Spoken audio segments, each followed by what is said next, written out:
गांधी जी ने देश के सामने प्रेस कॉन्फ्रेंस दी। देश को बता चोरी हो रही है आपके वोट। ये राजनीतिक मुद्दा है ही नहीं, ये मुद्दा किसी व्यक्ति का भी नहीं है, इसका चुनाव हारना जीतना भी नहीं है। पर अगर वोट की ताकत नहीं बची तो फिर तानाशाही आएगी कि नहीं आएगी। एक भरोसा नहीं बचा चुनाव आयोग पे, भरोसा नहीं बचा तंत्र पे, तो फिर अराजकता आएगी कि नहीं आएगी। और इसका असर किस पे होता है? अगर वोट के चोरी से सरकार बनेगी तो असर जनता पे होगा। ये महंगाई हो रही है और इनको ये घड़ियाले आंसू होते हैं बीजेपी वाले। अरे इनने किसानों को कहा कि हम धान के 3100 देंगे, देने लगे क्या? अरे देने लगे क्या? इन्होंने कहा 3000 बहनों को देंगे, देने लगे क्या? 450 का गैस सिलेंडर तो भैया अब पत्रकारों को मिलने लगा होगा।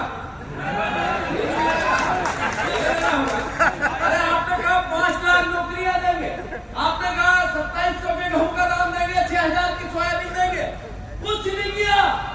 उसके बाद भी लोग फिर हम जीतेंगे, जो भी चोरी से जीतेंगे। जनता का कोई लेना देना नहीं। इसका असर जनता पे आता है, इसका असर आप पे आता है, देश की व्यवस्था पे आता है। जब चोरी से सरकारें बनने लगी तो फिर जनता की सुनेगा कौन? ये जज्बा राहुल गांधी के अंदर आया और उन्होंने देश में कलह जगाया। और यही बात हम आपसे करने आए। आदरणीय परिवारजनों, एक ऐसा कानून आ रहा है, आप नरेंद्र मोदी लेके आए। 30 दिन तक अगर कोई सांसद जेल में है तो उसकी सांसदी समाप्त। क्यों हुआ ऐसा?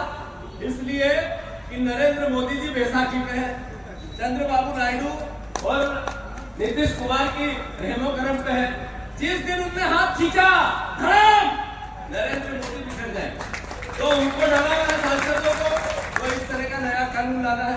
यही तो लोकतंत्र की हत्या हो रही है, यही संविधान की मखौल उड़ रहा है, यही तो लड़ाई है देश। हम हैं जिन्होंने देश आजाद कराया, हमारे पूर्वज थे, भारत के पूर्वज थे। ये आरएसएस बीजेपी जब भी अंग्रेजों के साथ थी। अभी मोदी जी की मां को किसी ने गाली दे दी, मैं उसकी निंदा